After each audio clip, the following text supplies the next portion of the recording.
Guys, welcome back to my channel once again. So guys, in today's video we are going to make doll span at home.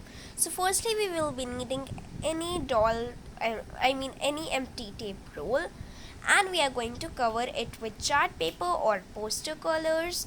Now guys, here as you can see, here I have covered it with chart paper and colored it. Now we are going to cut a circle and stick it at the back of it like this.